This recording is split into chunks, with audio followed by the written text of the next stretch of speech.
Samedi 14 juillet 2018, France 2 diffusera le concert du 14 juillet qui se déroulera au pied de la Tour Eiffel. Un show placé sous le signe de l'amour et la paix. De nombreux artistes ont répondu présents, parmi lesquels la pianiste géorgienne de 31 ans Ratia Abuniatishvili. Elle a été invitée à interpréter au piano la Marseillaise, une fierté et un honneur pour elle comme elle l'a confié à nos confrères de Paris Match. C'est à l'âge de 4 ans qu'elle a débuté le piano grâce à sa maman, elle-même était pianiste amateur et elle souhaitait que ma sœur Givantsa et moi connaissions la musique.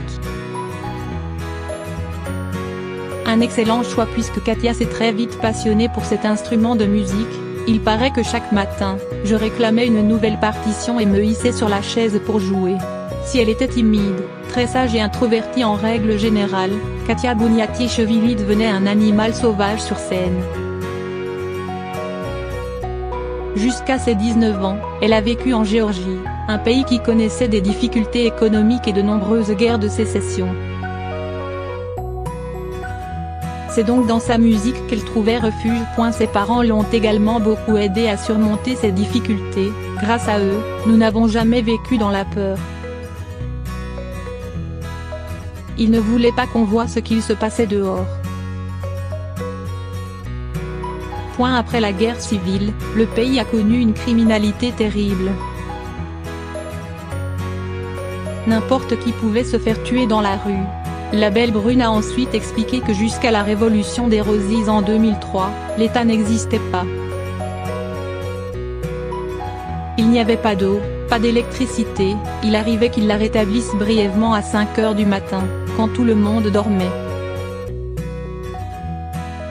On entendait crier dans les maisons voisines, « La lumière, ils ont mis la lumière ». Alors on se levait à toute vitesse pour se laver. C'était une véritable torture mentale. Je suis devenue myope à force d'étudier à la bougie, explique-t-elle. C'est grâce à une bourse qu'elle a pu quitter son pays natal pour étudier au Conservatoire de Vienne. Elle est ensuite invitée à se produire dans différents festivals et a réussi à se faire un nom. Ce succès, Ratia Abuniatishvili en a fait profiter ses proches puisque sa maman est devenue sa styliste et sa sœur sa manager. Très discrète sur sa vie privée, elle n'a pas souhaité parler de la personne qui partage sa vie. En revanche, elle a crié son amour pour la France, un pays dans lequel elle est arrivée il y a 7 ans. J'ai commencé à apprendre le français à 13 ans. J'ai toujours été charmée par la culture et le cinéma de votre pays.